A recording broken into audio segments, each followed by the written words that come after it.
നമസ്കാരം. ജയൻ ടോക്സിലേക്ക് സ്വാഗതം. 3 പേരെ ഉയർത്തിക്കാട്ടിയാണ് ഇത്തവണത്തെ തെരഞ്ഞെടുപ്പ് UDF നേരിട്ടത്. 3 പേരുടെയും പ്രാഗൽഭ്യം തെരഞ്ഞെടുപ്പ് പ്രചാരണത്തിൽ തെളിയുകയും ചെയ്തു. 102 സീറ്റോടെ വൻ ഭൂരിപക്ഷത്തിൽ UDF ജയിച്ചു. ഇപ്പോൾ ഈ 3 പേരും മുഖ്യമന്ത്രി സ്ഥാനത്തിന് വേണ്ടി കലവില കൂട്ടുന്നതാണ് നമ്മൾ കാണുന്നത്. ഇതിൽ ആരാണ് അർഹനെന്ന് കണ്ടുപിടിക്കേണ്ട ചുമതല ഇപ്പോൾ ഹൈക്കമാൻഡിനായി.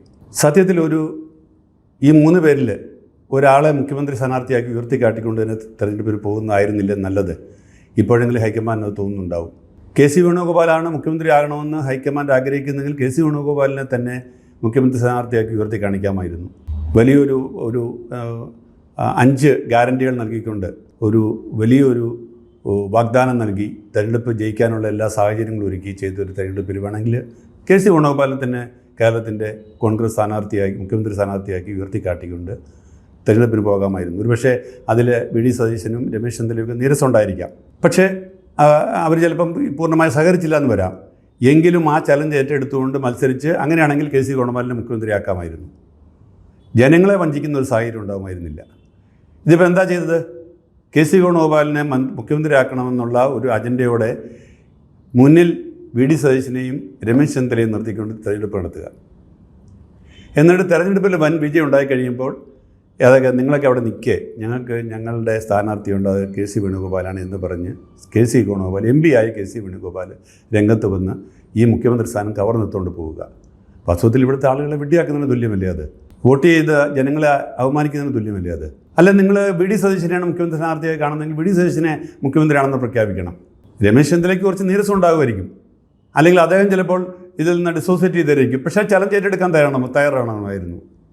കാരണം ഇത് കോൺഗ്രസ് എന്ന് പറയുന്ന പാർട്ടി ഹൈക്കമാൻഡിന് ജയിക്കാമെന്നുള്ള ബോധ്യമുണ്ടെങ്കിൽ, കാരണം ഇവിടുത്തെ ഇലക്ഷൻ്റെ വിജയത്തിൻ്റെ പ്രധാന കാരണം പല ഘടകങ്ങളും ഉണ്ടെങ്കിലും പിണറായി വിജയനോടുള്ള ആൻറ്റി ഇൻകംബൻസി അല്ലെ ആൻറ്റി പിണറായി വോട്ടാണ് ഇപ്പോൾ വീണിരിക്കുന്നതെങ്കിൽ ആ ഒരു ബോധ്യം കോൺഗ്രസ്സിനുണ്ടായിരുന്നെങ്കിൽ എന്തുകൊണ്ട് VD സതീശനെ തന്നെ മുന്നിൽ നിർത്തി നൽകുക? അല്ലെങ്കിൽ പോരാ, ഞങ്ങൾക്ക് രമേശ് ചെന്നിത്തലയാണ് മുഖ്യമന്ത്രിയാക്കാൻ ഉദ്ദേശിച്ചെങ്കിൽ ഹൈക്കമാൻഡ് ഉദ്ദേശിച്ചെങ്കിൽ രമേശ് ചെന്നിത്തലയാണ് സ്ഥാനാർത്ഥി നേരത്തെ പറയേണ്ടിയിരുന്നു.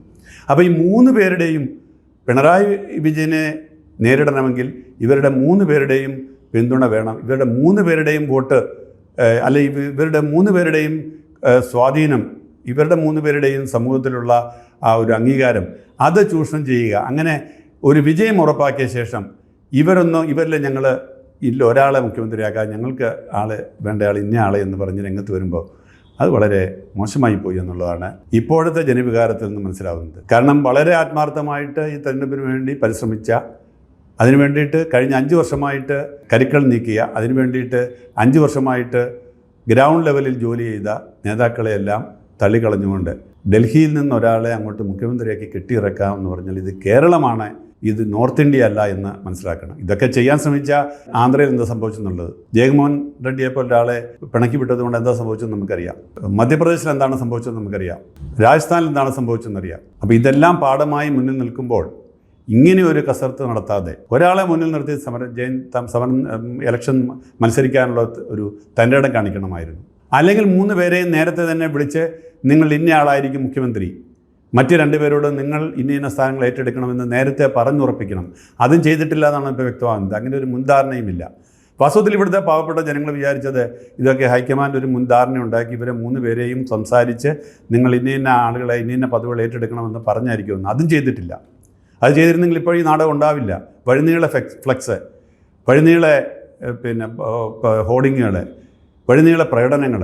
ഇപ്പോൾ കഴിഞ്ഞ ദിവസം ഏറ്റവും കൂടുതൽ പ്രകടനം നടന്നു, ഏറ്റവും അധികം ജനവികാരവും ഇപ്പോൾ VD സതീശന് അനുകൂലമാണെന്ന് വളരെ വ്യക്തമായിരിക്കുകയാണ്. VD സതീശൻ്റെ ഈ പ്രകടനം കണ്ടപ്പോൾ ഞാൻ വിചാരിച്ചു ഇതിൻ്റെ എല്ലാം പിന്നിൽ VD സതീശന് ഉണ്ടാകുമെന്ന്. പക്ഷേ ഞാൻ നോക്കിയപ്പോൾ ഈ പ്രകടനമൊക്കെ നടക്കുന്നത് VD സതീശനെ പിന്തുണയ്ക്കുന്നവരുടെ മണ്ഡലങ്ങളിലല്ല. VD സതീശനെ എതിർക്കുന്ന അല്ലെങ്കിൽ KC വേണുഗോപാലിനെയോ രമേശിനെയോ പിന്തുണയ്ക്കുന്നവരുടെ മണ്ഡലങ്ങളിലാണ് ഈ VD സതീശനെ വേണമെന്നും പറഞ്ഞ് ഇപ്പോൾ ഫ്ലെക്സുകളും ബോർഡുകളും പ്രത്യക്ഷപ്പെടുന്നു, പ്രകടനം നടത്തുന്നു. അപ്പോൾ ഇതൊക്കെ നൽകുന്ന സൂചന എന്താണെന്ന് വെച്ചാൽ ഹൈക്കമാൻഡ് ഒരു കാര്യത്തിൽ ഫെയിൽ ചെയ്തിരിക്കുന്നു. ഈ 3 പേരെയും മുൻനിർത്തിക്കൊണ്ട് ഒരു വിജയം ഉണ്ടാക്കിയിട്ട് വളരെ സ്മൂത്തായിട്ട് ഇവരിൽ ഒരാളെ അങ്ങ് കെട്ടിയിറക്കി മുഖ്യമന്ത്രിയാക്കാം എന്ന് കരുതിയിട്ടുണ്ടെങ്കിൽ അതിവിടെ വിജയിക്കില്ല എന്നുള്ളൊരു മെസ്സേജാണ് ഇപ്പോൾ വന്നിരിക്കുന്നത്. അതുകൊണ്ട് ഹൈക്കമാൻഡ്, ഞാൻ വിചാരിക്കുന്നത് ഹൈക്കമാൻഡിന് പലതിനുമൊക്കെ പക്വത ഇപ്പോൾ വന്നിട്ടുണ്ട് എന്നും ബുദ്ധിയും പക്വതയും അനുഭവ സമ്പത്തുകളും അതിൻ്റെ എല്ലാം പശ്ചാത്തലത്തിൽ വളരെ വിവേകപൂർവമായ ഒരു തീരുമാനം ഉണ്ടാകുമെന്നും പ്രതീക്ഷിക്കുകയാണ്.